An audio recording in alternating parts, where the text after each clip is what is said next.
Welcome to Sisterland Investors, where we dive into the world of real estate, mindset, and personal development, sharing stories, tips, and strategies to help you succeed in your own land investment journey. Whether you're a seasoned investor or just starting out, we're here to help inspire and guide you on your journey to success in land investing. Let's cultivate growth and build wealth together.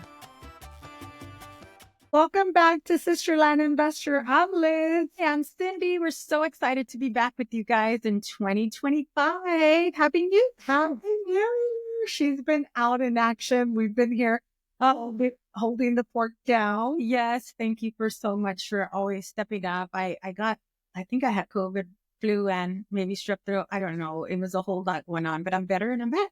I'm happy to have you back. I'm so happy to have you back. Ladies, today's topic, we're so passionate about land investing and mindset. And I'm just flaunting my new bands. Cute. I have bands from our friend of yours, and he still will send you the lady that does our hair. She's phenomenal. Phenomenal. Can't recommend her more. We've been going to her forever. They're going to say our hair is a hot mess. Don't recommend her. I like my hair today. She did a great job. She did. Okay. So, Teresa, thank you. So, we're going to discuss what separates a successful investor from those that kind of give up. Yes, I think that's a good topic. That's a great topic because I think, and especially in land investing and the way we run our business, you have to have a tough mindset, a go-getter mindset, and you can't let negativity hold you down. I mean, I think that not only in land investing, but I feel like in any business that you have, you're going to have ups and downs, and you can't get too low on the lows and too high on the highs. So you have to be able to have that grit to move forward, shake it off, and keep going. Keep it moving. That's so true. So in the last podcast, one of you nice ladies messaged me, said you did a course and how you handled the bad calls that kind of turned her off, which I don't blame you. You get Hold on. Pause for our audience that doesn't really exactly know what the bad calls are. Can you get a little more in depth on that? Like what she referring to? That's on the last podcast. So yeah. Go here. The last one we did, I went into details on kind of what's called bad calls and explained why we get those bad calls, and I explained how to handle those bad calls. I'll rewind and go to your last podcast. This one I was sick, I guess. Yeah. You were sick. And I did it on the run. I was picking up the kids from school, and I just answered and recorded it. So, and this stops a lot of people when you get those calls. Yeah. So that well, it used to. I remember I used to get the ooby-joobies or whatever it's called, to where it's negative, and we're so positive that you don't want to deal with the negative calls. Yeah. But I think that the more you do it, the more calls you get, you start growing thick skin, and you kind of like laugh it off. Of course, not to them and on the phone to their face, because that'll just piss them off more. Yeah. But you learn to shake it off. Like, hey, and a lot of the times too, it's about preparing before you answer the call. Like, you're getting a call, you see you're getting the call, answering it with a smile and just staying positive. You can't lose it with them. Although I have a couple of times, but I've learned that that's not taking me anywhere. But I think that just being extremely positive, and there's no need to apologize. It's a business, but I do tend to apologize to them, just saying my intention was never to upset you. This is not ever my intention. And my intention is to purchase vacant land. And I'm sorry that I upset you, and I don't want to waste your time. If you don't want to sell, I respect it. Thank you so much for calling. And I don't hang up on them necessarily, but I say it very nicely and then get off the phone. Okay, so you'll hear mine on the other podcast. She's that what she does. No, I mean, there's been times that I've talked them off ledges. It just depends on the mood that you're in, but you definitely have to prepare, but you have to grow a thick skin in order to stay in the game, basically, at the end of the day, right? Yeah. So what separates successful investors from those that give up? Those calls kind of force you to give up, and it's mindset and consistency. So like Cindy said, you have to be in the right mindset. And a lot of us do not take the time to set our intention to be positive, right? You want to set the intention to be positive and to handle those calls. And like when you start doing this for a while, you send out a mailer And it's going to be about 2 weeks exactly from the point that you sent them that the calls are going to start coming in. So you have to prepare your brain and your mind and your soul to handle these calls. And every time the phone rings, take a deep breath and know, I mean, you don't know what's coming in. So you want to be able, and we've shared in the past how we have switched those calls to actual purchases where people are upset and you're able to calm them down and actually, if they're calling you, they want to sell. They're just offended by your price. And so, like I said, it depends on the mood that you're in. Sometimes you're up for it, sometimes you're not, but it mindset. You have to prepare yourself if you want to win in this game. I agree with Cindy 100%. So again, you could go listen to the other podcast to go hear what I have to say on that. But moving on, the self-belief, ladies, if you're in this, it doesn't necessarily have to be land investing. It could be anything in real estate. What separates a successful investor versus not so successful? It is mindset. It is consistency and mindset. Because if you don't have the right mindset, you won't be consistent. You won't continue sending out the offers and taking those calls. And a lot of these ladies do send the calls out. We personally, like we said before, we like to take our own calls. How do you do it to stay in the right mindset to not only calls, but to stay consistent with the mailers or offers? And for a lot of land investors, we've gotten the input that last year wasn't as productive. This year I'm already seeing productivity because I got a couple on entitled to buy and a couple to sell. So I think that it's a constant being consistent, right? Consistency. We talked about in a previous podcast how writing things down is crucial. I'll be honest, I'm not consistent with the writing things down, but that was a goal I set for myself this year is to write things down. And I think just writing your goals out on what you want for the business, for yourself. And then when you're writing these goals out consistently every morning, you're writing them down, including I will send. So like for me, I will start working on my mailers today, Thursdays, send them out by the following Tuesday, Wednesday latest. So just being able to hold yourself accountable to the goals that you've set. But before I do all that, you ensure that you're putting your mind, like I am powerful, I am blessed, I am whatever it is that you tell yourself, affirmation. Thank you. Your affirmations, you're writing them all down and then your goals for the day. And then I'm doing this every morning. And that's the goal I set for myself so that I can keep it top of mind and be successful. I spend 5 minutes on Instagram scrolling. I can let that go and instead write it down and spend those 5 minutes where it actually is going to benefit me. I love that, Cindy. So the strong beliefs that keeps me taking risk and bold moves, like making the calls and calling investors and calling to make offers, is like she said, it's the affirmations. Like a lot of us start off like, we can't do this. We've never done this before. This is new for me. I was doing nursing before. Now I'm moving into this. I had my own little self-talk inside of me that said, I can't do this. I've never done this before. How am I going to do this? How am I going to, I don't know anything about land.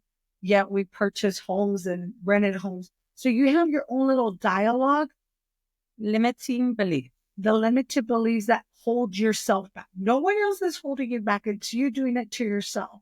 So for me was really digging in and reading books such as Think and Grow Rich, Napoleon Hill. All those helped me open my mind and say, wait, it's just my little self-talk. So I started talking to myself like, Elizabeth, you can do it. You're smart. You're capable. You can do this. Make the call. Talk to them. It's okay if you fail. I was terrified when I called my first investor to join me in a deal. But I'm like, let me just say, like I did to my parents for money, like my sister for money. Well, at the end of the day, there's good intention behind your ask. There's good intention behind what you're doing. So I feel like in any job, in anything that you do, there's going to be mistakes and you can't be scared of failure. But I think that if your intent is good and it's positive and you're coming from a good place, you shouldn't be scared. You're going to make mistakes, and mistakes is the only way you win and you grow. Like that is the only way you learn. You learn and you grow. So mistakes are great. Answering the calls, being able to talk to people, you probably won't say the right thing the first couple of times, but you learn and you grow and you reflect on your conversation. How could that have changed? And then the next time you answer it, you're prepared. I mean, it's just do it, ladies. You can do it. There is no limit to what you can do. You just answer the phone and go get it. I love that. I love that. And I know for a lot of you, it's hard. So I'm going to give you an example. Well, I gave you an example of my limited belief, what was going on inside my head, especially when I called the first investor, because we used up all our money, all our savings first. We didn't want to take in partners. We didn't want to give off a percentage. So another question that I got from one of you ladies watching was, if you would do anything different, what would it be? And it was that. I spoke a little bit about it. I said, start, even if you have the cash under the mattress or in your savings, you start immediately building those relationships with the investors, letting people know what you do, because that will set the track record. They'll know what you're doing, how you're doing it, and that their money's backed up by land. Yes. Real estate. Yes, it's there. And we know that land only it grows, right? It doesn't lose value for the most part. It's gaining value. So that's a good way. But I'll tell you, you use your own savings and you dig into your money, and it goes quickly because you do self-finance. You do. So it is smart to use other people's money because it helps them and it helps you, right? Your money's not all tied up, and you can use it for whatever you need it to use it for.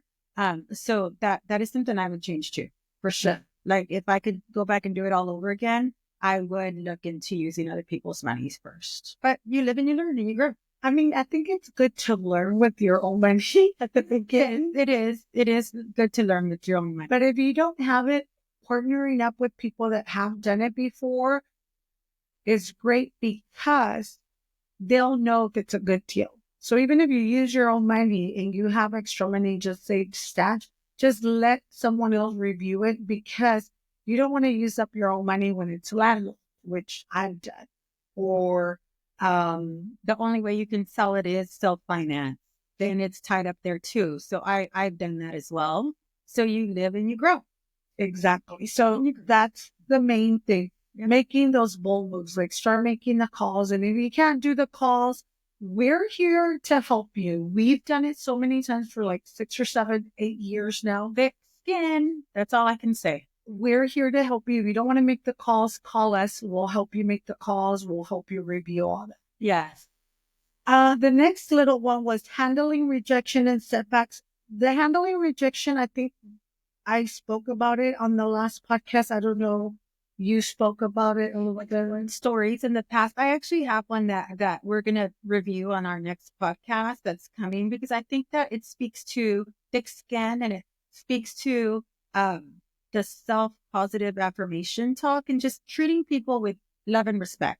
So I'm excited to tell y'all about a land acquisition I had recently, because I feel like that'll help you in your journey of all this, like just your mindset, prioritizing what you're doing, how you're speaking to people, and that going back to having thick skin and making mistakes and growing from them. Thick skin, you mean like let it roll off? Let it roll off. Like don't let it affect you to where you're not answering any more calls, or you're not having the conversations with the people that are potential sellers. Like that, you have to have a thick skin, because it can turn around for you. And I can't wait to share that story on the next podcast. Oh, I can't wait to hear it. For me, it's not about me, it's about them. Because at the same time, like I mentioned in the last podcast, you have all these calls, and then you'll have the call where they thank you for selling it. Melt them. The setbacks. The other question was setbacks. We've had plenty of those setbacks. Many of them. Yes, plenty of setbacks, but you find ways. It's mindset. It is mindset. You find ways. See it as like, okay, I'm learning from it. So what is there that I could learn from? So a lot of setbacks is maybe for us was not selling quick enough. That was a huge setback because we needed to get our cash out to go back and buy a huge opportunity that we got. So what we learned from it is that don't get too greedy, Elizabeth. Don't get too greedy. Lower the price down. You're still making a nice profit, and don't get greedy and sell it at market value. Go under, sell it quick, turn around, use that money and buy the bigger ranch. Yeah. And I think setbacks too is also forces you to get creative, right? So, for example, you have a lot that's not selling, it's landlocked. Well, reach out to the neighbors, right? The ones that are for right frontage road, and see if they're interested in buying your lot or if they'll sell you theirs, right? True. There's so many options. Just don't give up, ladies. When there's a will, there's a way. And you get very creative when you're put into a corner. Basically, you do get creative, and we're here to help, to give you ideas. Right? There's always a way. Always, always, always a way. I love that. So yes, always a way. So for us, when we first got started again, we limit ourselves. We're the ones that hold ourselves back. There's no one else holding you back. It's not the economy. It's not, like she said, you get creative. Where you're in a crunch, you figure out a way, you get creative. And for us, well, at least for me, I can speak for myself. The biggest push, the reason that I'm bolder and want more and keep pushing is because I don't want to go back to corporate America. That's funny. Yeah, no, I mean, I think that you have bills to pay at the end of the day. And when your money's all tied up, you can't just get it. So you have to find ways. You have to pay bills. You have to, in our case, thankfully, we have our girls in private schools, and they don't wait on you. Like, you have to make those payments. So if you're trying to stay ahead, you have to get creative and not hold back, right? If you just be consistent. Yeah. So be consistent. Affirmations. There you go. I guess we spoke a little bit about affirmations. My favorite affirmation I wrote here: I'm capable of closing great deals.